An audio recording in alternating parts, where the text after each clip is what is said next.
Hey, shalom, shalom, shalom, Lord in Christ. Priest and Captain Soccer War coming to y'all live here in Memphis, Tennessee. Salute to the Angry Black Man Media Squad for all the brothers and sisters tuning in on Angry Black Man Media, for the brothers and sisters tuning in to the ISUPK Memphis, Facebook, and YouTube. I wanted to come to y'all today with a little quick breakdown um, concerning what's going on with the U.S. Government right now, particularly as it pertains to the economic situation um, that is going on in the country right now. I think there's a lot that needs to be pieced together concerning what has taken place over the last few years in terms of the economics, not only here in America, but really of what's going on globally. To kind of give everybody a understanding, some comprehension on why the things that are taking place now are taking place, and why the media is making such a big deal of Donald Trump giving control to Elon Musk uh, over the U.S. Uh, budget and the economic situation with that Department of Government efficiency that they've created, right? A lot of what's happening right now. There's several layers um, to what it is that's taking place, and I think if you try to look at it all at one time, you can kind of really just get lost. You can get bogged down in the complexity of all the different things that's taking place. And so I wanted to just do this live to just solely focus on the economic situation and go back a few years prior to COVID. Look at what was going on with the world on an economic level. Look at what took place with the prior regime, with the Biden administration, and what they did economically in the country, and then bring you to today and show that what's going on with Elon Musk and the U.S. budget is it's really the same thing that's always been taking place.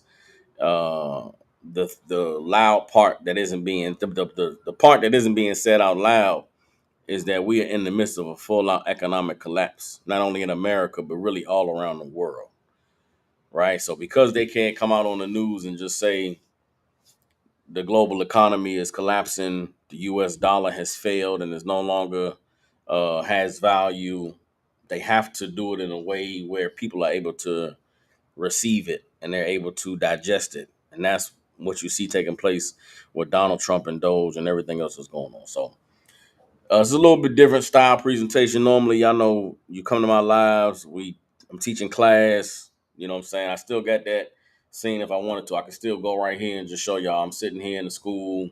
I'm at the podium. I'm teaching. But for the sake of this presentation, I wanted to kind of give it a different feel. And I'm going to share my screen, go through some articles, and just kind of try to uh, take a breadcrumb approach to what it is I'm trying to break down. All right. So, first things first, what I want to talk about is uh, the state of the world economy. Oh, going back to 2019. All right, and I'm doing this in a way that I don't want to be too complex or too in depth with it. Right, I'm just showing you that I googled world economic collapse in 2019 and showing you what the AI Google results are. But I think that because of what happened in 2020 with COVID and how they had a major shift, um, but what happened in 2020 with COVID and then and the shutdown that really caused the world to kind of grind to a halt for a full 6 months is that they were able to stave off the complete economic collapse that was looming then at that time. If you go back to 2019, go back to 2018, you had all types of protests that were going on in countries like Venezuela, countries like Greece, countries like I believe Germany, where they were dealing with full out economic collapses. right? They're I won't say that they don't have a Federal Reserve System, but their banking system completely collapsed, and there was no more money to be able to fund the government and to be able to fund the different programs that they had that were in place. And we were on the verge of a full out economic calamity back then, right? If you also remember, 2019 is when Brexit was going on. So let me read this the search result from the World Economic Collapse 2019 that I looked up on Google, right? It says in 2019, the world economy experienced a significant slowdown, often referred to as a synchronized slowdown, primarily attributed to rising trade tensions between the US and China, Brexit uncertainties, and increased geopolitical tensions, marking the weakest global economic growth since the 2008 financial crisis. While not a full blown collapse, it was considered a major economic downturn with a noticeable impact on global trade and manufacturing activity across many major economies. Key points about the 2019 economic slowdown: the US China trade war was a major factor, leading to increased tariffs and disruption in global supply chains. Impact on growth: the IMF downgraded global growth projections for 2019 to 3%, the lowest rate since the financial crisis. Other contributing factors: the Brexit uncertainty, slowing economic activity in major economies like Europe, and concerns about emerging markets. The global effects: the slowdown affected manufacturing output, international trade flows, and business confidence worldwide. This is also what was taking place during the ramp up to the presidential elections that took place in 2020, right?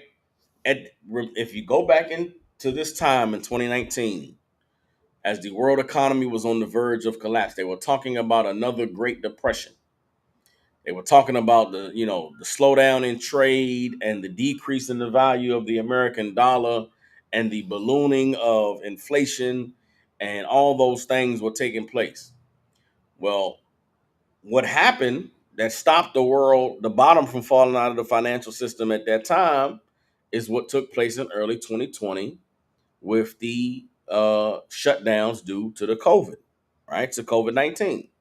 What happened with COVID-19 and the shutdown worldwide of all the different trade and all of the different travel and things that took place during that time is it gave these different countries, it basically gave the world economy a 6 month breathing period, right? It gave the collective system an opportunity to gather itself before the bottom fell out. And so remember, in America during COVID is when they came and gave everybody all of those man, I forget the term. Um I gotta look it up. And they gave everybody those payments during COVID, right? Uh, COVID-19 relief. Let's see, COVID-19 relief fund, right? The COVID-19 relief fund. Not now. Uh, boom. Let's see this. All right. COVID-19 economic relief. The American Rescue Plan provided critical assistance to millions of Americans, as well as state, local, and tribal governments, housing authorities, and small businesses, from preventing hundreds of thousands of American homeowners from mortgage delinquency and default to broadband projects and workforce development initiatives in Arizona. The American Rescue Plan's programs have had a significant economic impact and will continue to do so in the years to come. Let's see some. The American Rescue Plan Act is provide.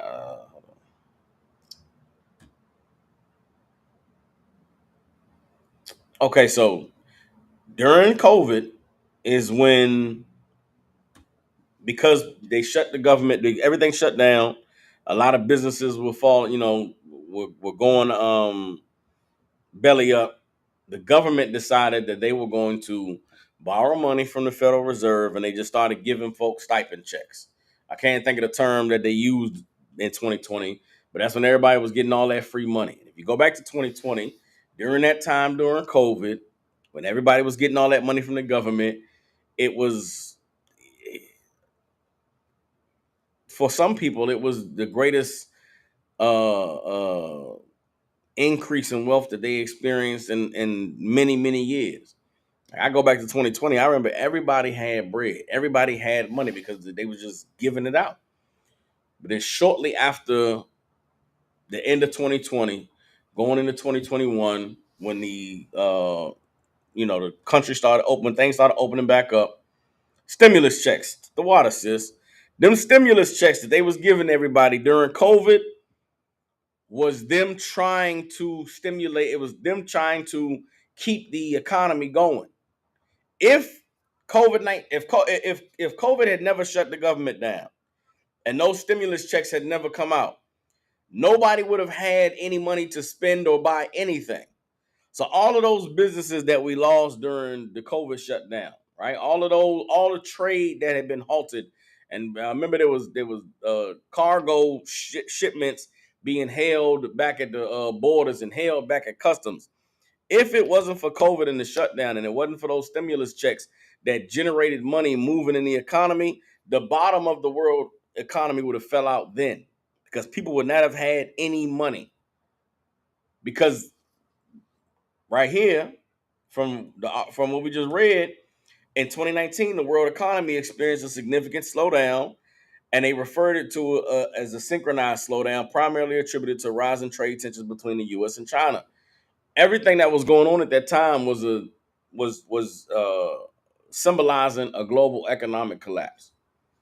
COVID came, gave the world economy 6 to 8 months to continue to move like it was, to move like everything was okay. And coming out of COVID, we just kind of forgot about it, right? Well, if you here in America, you know that since COVID, since 2020, the prices of everything has skyrocketed, damn near double, tripled, and quadrupled in cost. Right here, when I moved to Memphis in 2019. The rent for a 2 bedroom apartment where I lived when I came down here was $675. $675 for a 2 bedroom, 1 bathroom apartment here in Memphis, Tennessee. 2 years ago, 2023, my lease was up. I went to go get another spot. That same 2 bedroom apartment was now $1,150. So in 3 years, the cost of a 2 bedroom apartment damn near doubled. Why? Was there any new renovations? Did they do anything special to spruce up the place? Did they do anything to make it look any better, or to actually increase the value? No. So why did the price of everything double? Because that's how whittled down the value of the US dollar has become. And so because the value of the dollar has been decreased, it now takes way more money to afford the things that you used to be able to afford. That is not a sign that stuff has become more expensive. That's a sign that the dollar that you have isn't worth what it used to be. Right? So what's another sign that the US dollar has lost its value? Let's go into this article right here. All right, this is from investingnews.com and the BRICS currency. Right? There was a lot of talk about the BRICS nations over since COVID. There was a whole new uh, global economic pact that was made with these countries that decided that they were going to band together to ensure that they would be able to support one another through the impending global economic collapse.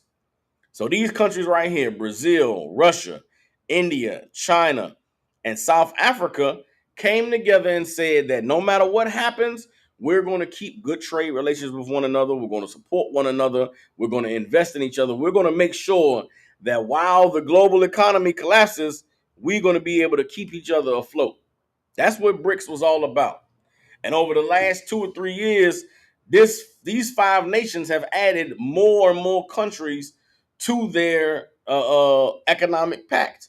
Why would these countries need to make an economic pact to support each other if there wasn't the danger of a fallout collapse on the horizon? Let's go ahead and read a little bit on this article here. It says, how would a new BRICS currency affect the US dollar? This is in January 6, 2025. So just a month ago, this article was written. It says the BRICS nations are interested in creating a new currency to compete with the US dollar and recently announced plans for a blockchain based payment system. Learn about the developments thus far and how investors can prepare for the possibility. It says the BRICS nations, originally composed of Brazil, Russia, India, China, and South Africa, have had many discussions about establishing a new reserve currency backed by a basket of their respective currencies. A BRICS currency was a topic at the 2024 BRICS summit that took place October 22nd to the 24th in Kazan, Russia. At the summit, the BRICS nations continued their discussions of creating a potentially gold-backed currency known as the unit as an alternative to the US dollar.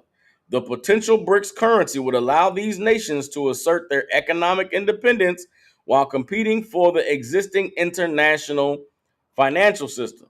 The current system is dominated by the US dollar, which accounts for about 90% of all currency trading. Until recently, nearly 100% of oil trading was conducted in US dollars. However, in 2023, one-fifth of oil trades were reportedly made using non-US dollars, using US dollar currencies. Let's keep reading. Central to this ongoing situation is the U.S. trade war with China, as well as U.S. sanctions on China and Russia. Should the BRICS nations establish a new reserve currency, it would likely significantly impact the U.S. dollar, potentially leading to a decline in demand or what's known as de-dollarization. In turn, this would have implications for the U.S. and global economies. Keep reading. Another factor is former U.S. President Donald Trump returning for a second term beginning on January 20th. Trump's America First policies are expected to drive up the value of the dollar compared to its global counterparts, as was already on display the day following his election on November 5, as China's yuan, Russia's ruble, Brazil's real, India's rupee, and South Africa's rand all fell. This could in turn push these BRICS member nations to look for new paths to move away from the US dollar.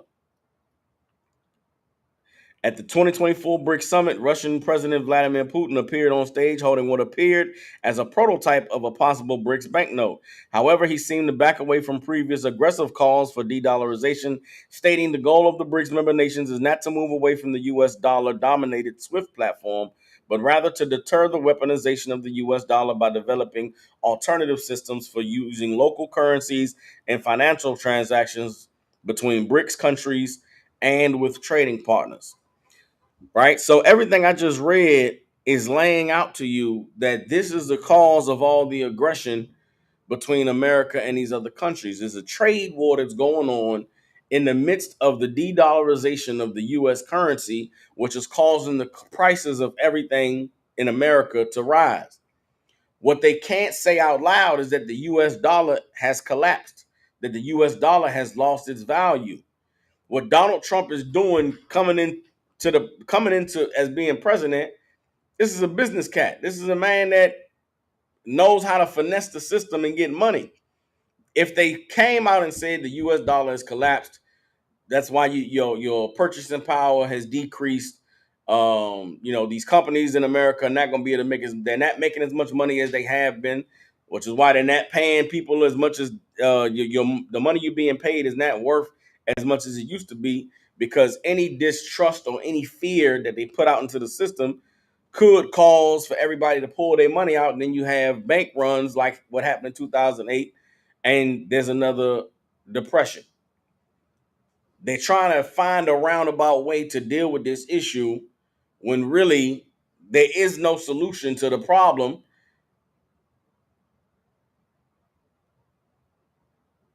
except for military aggression against the people, against the other nations who are threatening to expose the problem. You know what I'm saying? Recently, you heard Donald Trump talking about an issue in South Africa, and they want to deal with South Africa. That is a direct correlation to what's going on with this BRICS thing. You know about the article just talked about the sanctions and the tariffs that he put on Russia, put on China. This is a result of the trade war that was going on all the way back in 2019. These other countries have resources. They're doing trade with America, but they're no longer respecting the dollar. And the disrespect of the dollar is a threat to everything that America stands on. Right now, this whole system is being held together by the illusion that America is the land of the free, home of the brave, and the place where, the land that flows with milk and honey. But we're seeing that is not the case. Now, what is at the core of at the core of the solution that they come up with, or they've come up with right now, is putting Elon Musk in control of the government's budget, right? And while you hear on the media all of these senators and these folks in the government saying what Donald Trump is doing is crazy, it's unconstitutional. How is it that Elon Musk is being put in charge of, the Federal Reserve, or dealing with the financial monies and going through the budget and being able to take out this and take out that? While they want to paint Trump and this current what's the word they use? Not the regime. What do they call the current presidential team? They trying to make it seem like what Donald Trump is doing is unusual, or like what Donald Trump is doing is against the status quo, right? But actually, what Donald Trump is doing by putting Elon Musk in charge of the money is no different than what uh, all U.S. Presidents and their teams have done before, right? What did the last president do in terms of the economics in this country, and how they dealt with the finances and the budget and things like that? Let's go and look at something that came out in the news last week concerning Joe Biden and the Ukraine-Russia war. That's another thing I failed to talk about. That Ukraine-Russia war, that's another BRICS situation.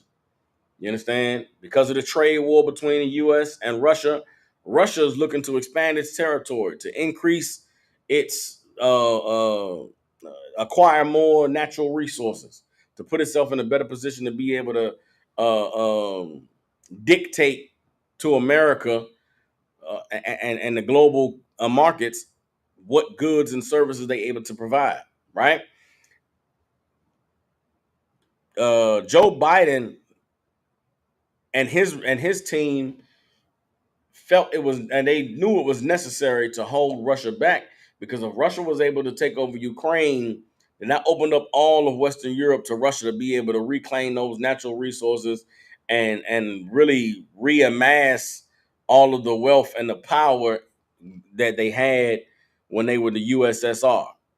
And so all the money that was being funneled out of America into Ukraine, supposedly to support the war effort, was really America trying to do everything that it could using military power to stop Russia from being in a position where they did not need to lean on the US dollar when it comes to trade and the global economic market. But here's something that came out last week, right? And this is PolitiFact, which is a site that I guess vets news stories and tells you if the news story was true or not. But let's read this right quick. It says, if your time is short, much of the money the U.S. has dedicated for Ukraine aid is spent in the U.S. on domestic weapons manufacturers and U.S. military and government operations. Direct military support to Ukraine totaled about $70 billion out of the $175 billion Congress has appropriated. The money isn't being laundered, it's being spent as Congress intended. Now, this second line is very important, right? Direct military support to Ukraine totaled about 70 billion. So 70 billion dollars was taken out of whatever pot that the government says they have, right? And it was given directly to Ukraine. Now, if you're fighting a war with Russia, why do you need 70 billion dollars? What kind of a battle are you having that you need $70 billion? This is not a military battle. This is economics. This is the US taking money and funding the illusion that financially other countries are okay and are in a decent position when they're not. Their economies are failing. They have no money. Their resources are dwindling. But America has to continue to prop up the illusion that everything is okay. That is why 70 billion was given to Ukraine.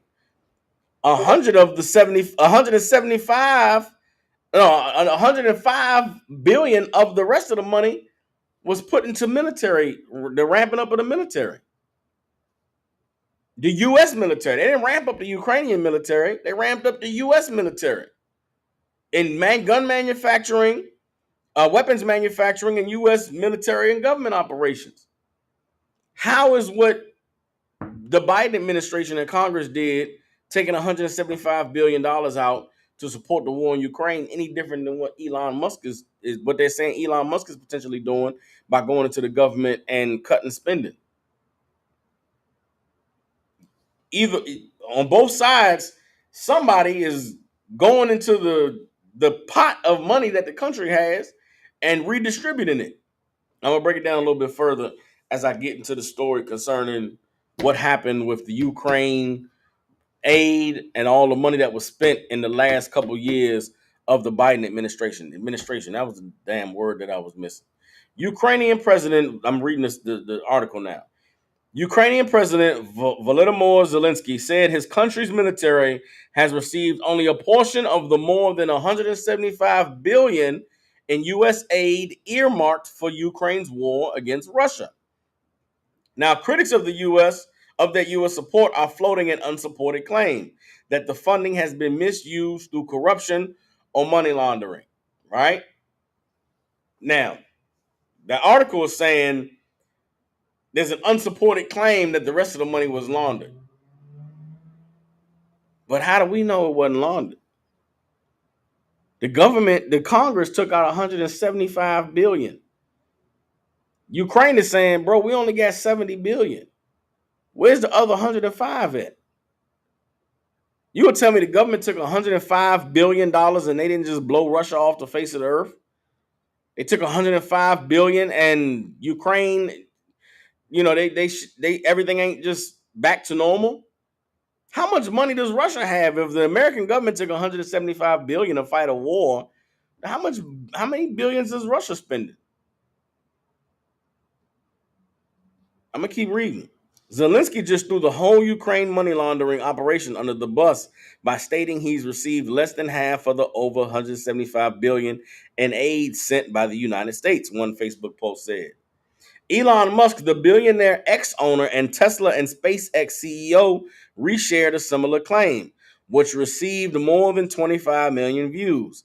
What if 58% of the U.S. taxpayer dollars sent to Zelensky never even reached Ukraine? The post he reshared February 2nd said, where did it go? Did the CIA skim a cut? Did Ukrainian officials and generals pocket their share? These questions are rhetorical. Yeah, everybody got a cut. Everybody got some of that money. That's the whole point of it. The money is being siphoned out and into the pockets of individuals and these families and all of these folks that are part of these cabinets in the government. They're all getting paid. What the Biden administration did is no different than what the Trump administration is doing and what the Trump administration did in its 4 years, which is no different than what the Obama administration did for 8 years, which is no different than what the Bush administration did for 8 years. If you go back and you look at the war on terror that started under Bush, the second George Bush, go back and look at Dick Cheney and Halliburton and all the money they were able to make from all of the contracts that they got to rebuild all of the places that they blew up and bombed and destroyed during that so-called war on terror. That is how wealth is amassed in this country.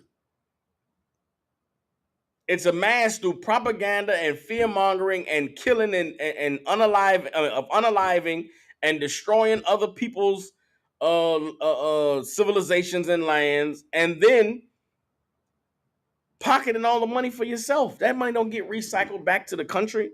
That money don't get recycled back through the nation. And we're at a point now where the illusion is no longer viable. The lie can no longer go on.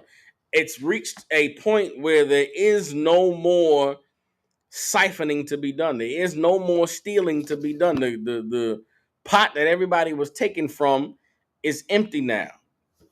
But they can't just come out and say it's empty. So they have to find another way to deal with the problem that they've created. And that is what is taking place with this with what we see happening with the government right now. The media has to find a way to spin it, because if they come out and just say what it is, it'll send everybody into a tailspin. The whole civilization as we know it will collapse. And it's an inevitability that they know, but they're trying to do their best to avoid it being realized by the masses.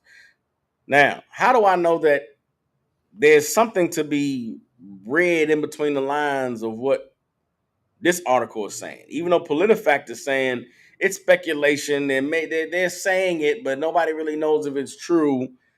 What we do know is Ukraine is saying, bro, y'all said 175 billion. We only got 70, B. Where the rest of the money at? Right? And if you think that nothing janky going on with that whole Ukraine situation, then how could you explain this? How could you explain that in his last day as the president, Joe Biden pardoned his siblings and their spouses on his way out of the White House? Why would Joe Biden use his presidential pardon powers to say everybody in my family and everybody they're married to, they cannot be prosecuted for any crimes that they may or may not have committed? A pardon used to be something that was utilized in extreme situations, not extreme situations or circumstances. Every president uses the power to pardon, just like every president uses executive orders, right? They making a big deal now. Every executive order should be made a big deal of. I'm not saying any of this to say, oh, what Donald Trump is doing ain't a big deal. No, it's absolutely a huge deal. But they're not telling you the truth about why it's a huge deal, right? They didn't tell the truth about the Biden pardons being a huge deal. On his last day out, as Donald Trump was being sworn in, Joe Biden did this. I'm gonna read the article. All right. It says Joe Biden pardoned his siblings and their spouses on his way out of the White House, saying Monday that his family had been subjected to unrelenting attacks and threats motivated solely by a desire to hurt me, the worst kind of partisan politics. Unfortunately, I have no reason to believe these attacks will end, he said as his presidential term was ending.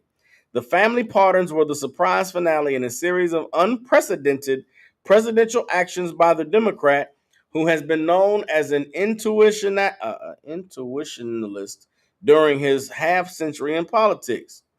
Biden also pardoned Dr. Anthony Fauci, retired General Mark Milley, members of the House committee that investigated the January 6th attack on the Capitol, and allies who have been targeted by Republican President Donald Trump. He was sworn in Monday. It was a remarkable use of Biden's presidential power. None of the above has been charged with any crime, and the move was designed to guard against possible retribution by Trump. Now, here's what we know. This is what we can prove, what's fact.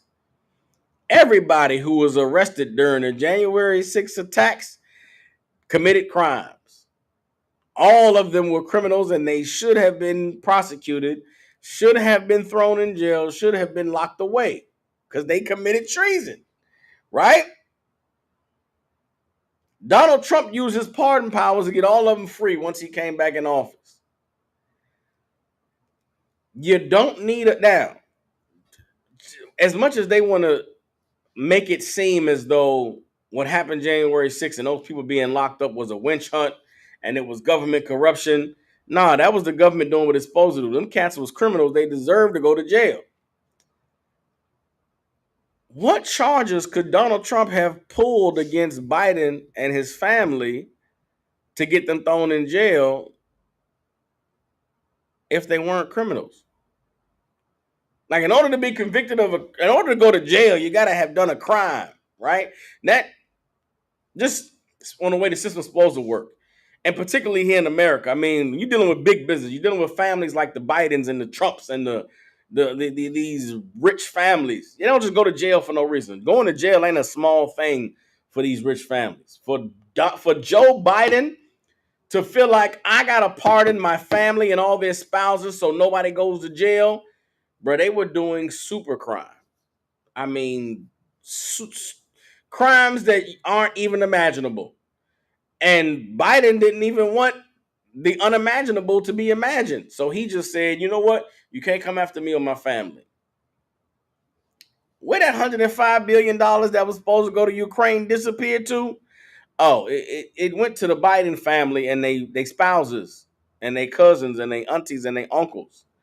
Isn't that the reason why Joe Biden's son went to jail in the first place? Didn't Joe Biden's son go to jail because he was doing deals with the Ukrainians and the Chinese, dealing with money and different things? Like the media gives you one angle of what's happening, but there's a whole nother thing that's taking place that is not being spoken about. Donald Trump pardoned his family because he knows they've done dirt. And Donald Trump is so petty. Oh, you locked up the January 6th. You took away the folks that tried to ride for me. Guess what? I got something for you, Biden. And Biden said, nope, I'm taking my family off the table. You can't come after us, B. That's what that was about. Now, if they hadn't done any crimes, why would Biden feel the need to pardon everybody? And so that brings us now to where we are with Elon Musk and Doge, right? Here's what's going on with Elon Musk and with Doge. Right? The jig is up. The economy, the world economy is on the verge of collapse. The US dollar is damn near non-existent in value. And right now, Congress is not in session. But when they come back, they're going to have to come to a vote on trying to keep the government operational. Like this, the economic situation is so dire in America that they don't have enough money to keep the government running. So what Donald Trump is doing with Elon Musk and with Doge is they're trying to figure a way out of the hole. Meaning this, they're not trying. There's no way out of the hole, right? They're not saying the quiet part out loud, which is that the system has already collapsed.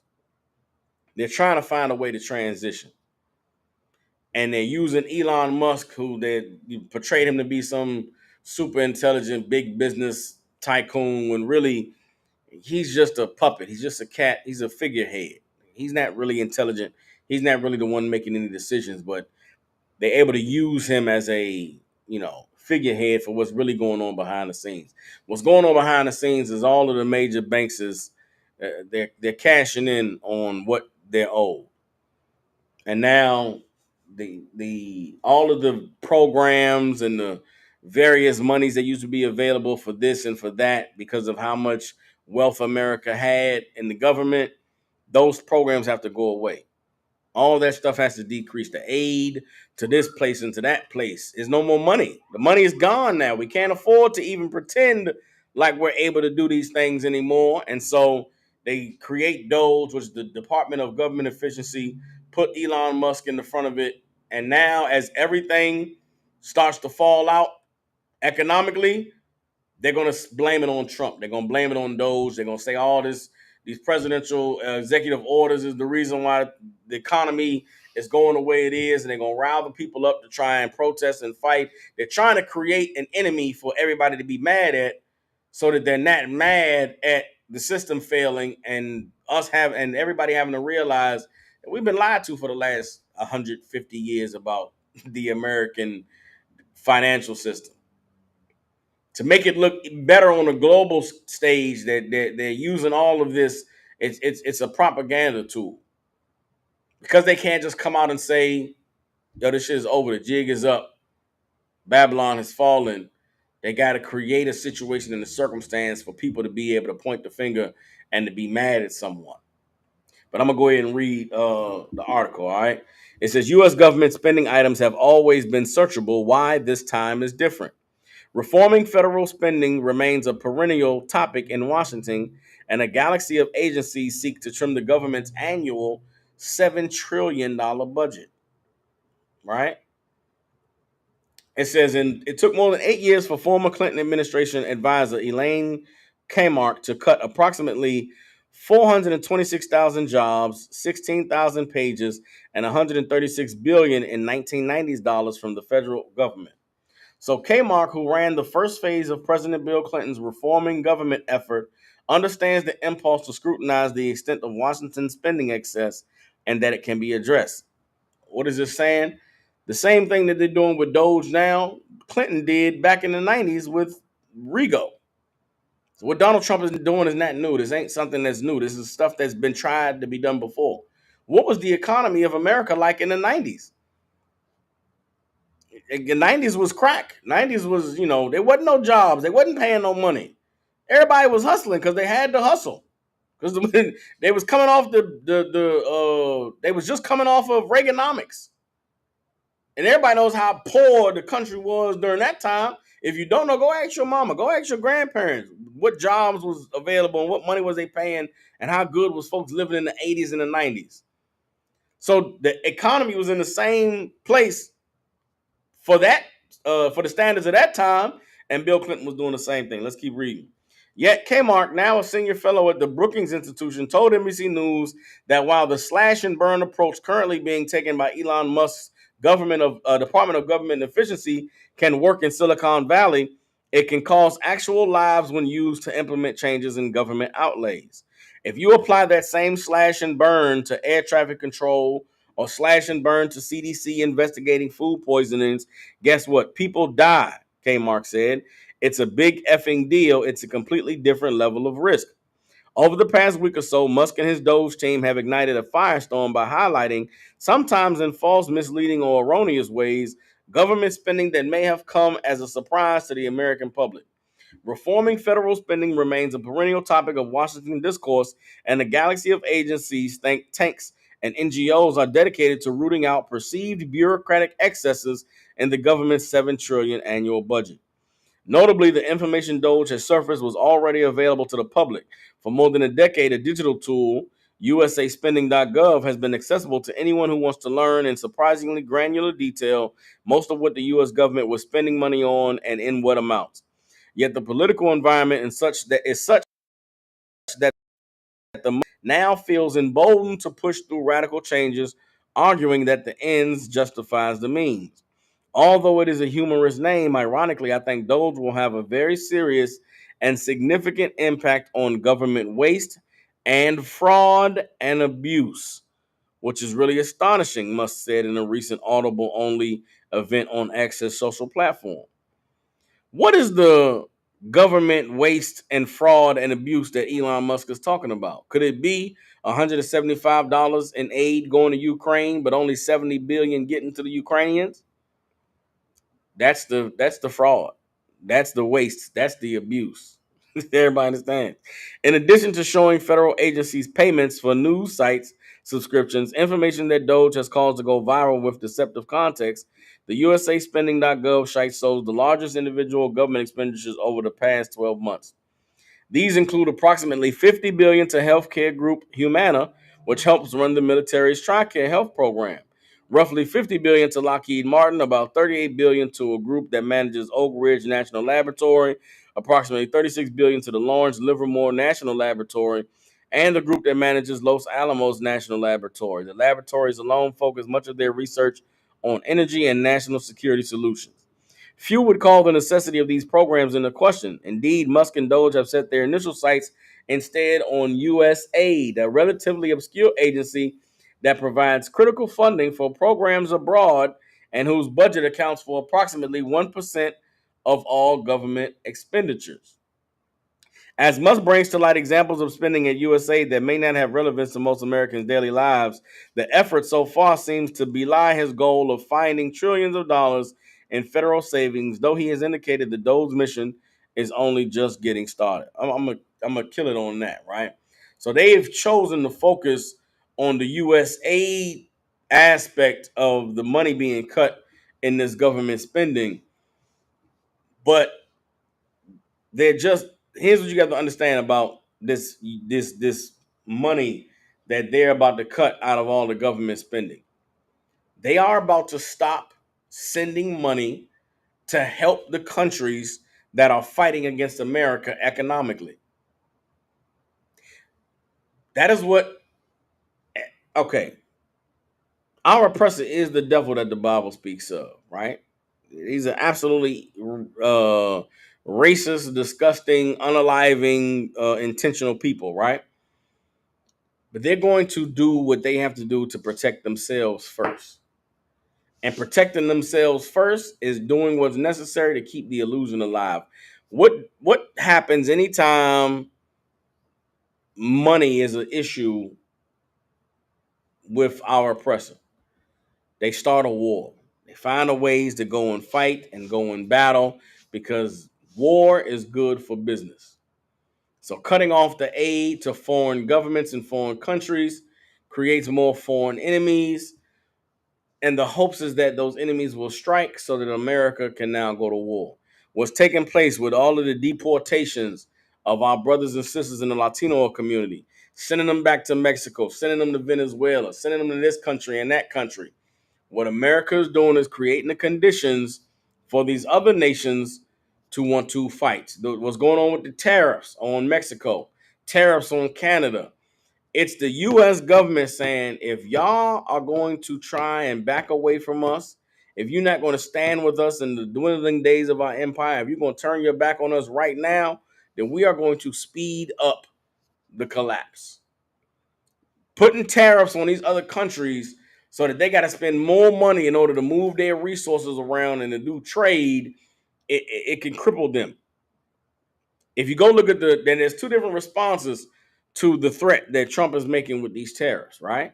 U.S. and China and Russia already been uh, fighting these tariffs. They've been dealing with it, and we see what they've been doing. Russia's fighting a literal war over there in Ukraine. The Chinese, you keep hearing threats about Taiwan and what if the Taiwanese go to separate from China. All of that is about the trade war. Two responses that we've seen since Donald Trump announced these tariffs. Canada said, "Oh, y'all gonna give us tariffs? Okay, we'll cut the power to Detroit. We'll cut the power to all these cities that we share borders with in America, and y'all can get it out the mud. Y'all do what y'all can do what y'all got to do." Trump said, "We'll send the military to take Canada back." The Mexican government said, "What y'all need us to do? Tell us what you need to do." Trump said, "Send us some soldiers to fight at the border so we can combat this drug problem, or we're going to invade Mexico and come after the cartels." They're just trying to create situations and circumstances to cause military action to be a necessity. And if they can ramp up the military to go and fight, if they can find a reason to cause another war, then they can just escape and not deal with the reality of the financial situation. And that's what's going on. You understand? Like this is something that financially, everything taking place in this country right now has to do with an impending economic collapse that is global. The world having to deal with the reality that the U.S. dollar has no value, and that the game we've been playing for the last at least 60, 75 years in this country when it comes to the economic situation, it's a joke. It's goofy, and there's so many other nations that are tied into it because so much of America's debt has been distributed over other countries. If they had to deal with the reality that there is no money, that the system as we know it has failed and it's collapsed before COVID, then the world may not there may not be no correcting the fallout of that. So that's what they're trying to do, right? But it's what Donald Trump is doing with Elon Musk is no different than what Bill Clinton did with his administration. It's no different than what the Bidens did when they took all that money that they were supposedly getting from Congress to give to Ukraine. They just distributed amongst themselves. They're gobbling up as much money as they can for themselves, so that when the bottom falls out, they're in jockeying position to be able to, you know, uh, what's the word I'm looking for? Not barter, but they want to be in positions to say, listen, before the economy fell out, I was a billionaire. So surely I my wealth should mean something. That's all they're doing. They're just trying to take as much money as they can so that they can say that they have something of value once the money that's supposed to be valuable is revealed to have no money. I say all of that to say now is the time that we, as blacks, Hispanics, and Native Indians, the people who have been discarded and discredited and demonized in this society, should realize that we are all we got. because there's shortly coming a day where your dollar bills in your pocket and the funds in your bank account mean nothing. Doesn't mean anything. Can't buy nothing. And at that time, we're going to need to be able to find out how we're going to eat. What are we going to do in order to get some of this food out of the store? How can we, it's going to need to be a system in place for us to have to sustain ourselves outside of what the government is doing. They talking about all of the funding that the government has been providing, all this Section 8, all of these food stamps, all of these welfare programs, all of the government housing, that all that's going away. They're cutting all of that out. And as they cut it all out, they're going to make being poor a crime. They're going to, they're going to find a way to throw people in jail, make them criminals, and then the same job that they used to pay you to do, you're going to be doing that same job for free as a criminal, which is slavery. And that's what this is all leading back to. Because there's no money, because the financial system has collapsed, they're going to just reinstitute slavery. But they got to find a way to do it to where it's not just, we got to reinstitute slavery. So that's the quiet part, the loud part that ain't being said, that the quiet, what am I trying to say? What they're avoiding saying out loud is that we can't afford to pay anybody anything to do anything. So until we find until they come up with a new way to, you know, uh, trick everybody into believing that there's a system in place that works financially, they gotta, they gotta slow walk towards a collapse, as opposed to just you wake up tomorrow and there's no money in your account, or you wake up tomorrow and eggs is $30. Your rent is $4,500 when it was $650 10 years ago. The reality is the U.S. dollar is worth nothing, and the bottom is falling out of this place economically. And our oppressor is the devil that the Bible speaks of, and they got to find some way to sell it to us or present it to us in a way that we don't blame the people who are really responsible for us ending up in this situation. But now is the time that we got to gather together. We got to seek the Most High. We got to understand uh, what it is going to take for us to be able to survive in these times. And Lord, allow through these classes like this, through these breakdowns, and going through these situations and breaking them down like I did with this today, we'll be able to wake some brothers and sisters up and get them to come into the truth. In the Israelite School of Universal Practical Knowledge under Commanding General Yohana, we have the solutions. We've already vetted and prepared and have a system in place for how we're going to deal with the bottom falling out of this place. If you are a brother or a sister that's seeing the writing on the walls, and you have the wisdom and the insight to know, what it is, how dangerous the times are that we're living in, gather together with your brothers and sisters, man. Find out what you need to do in order to be protected and to be secured in these days and times. And with that, Priest and Captain Soccer War, the Israelite School of Universal Practical Knowledge under Commanding General Yohana here in Memphis, Tennessee. Some of y'all know me as Chief Sock G of Angry Black Man Media. I appreciate y'all for tuning in, man. Like and share, subscribe, put this out there to the public, man. Let brothers and sisters, let the masses, hear what it is that the Most High is trying to reveal. So the Lord allow we can wake some brothers and sisters up. With that, I'll holler at y'all, man. Shalom.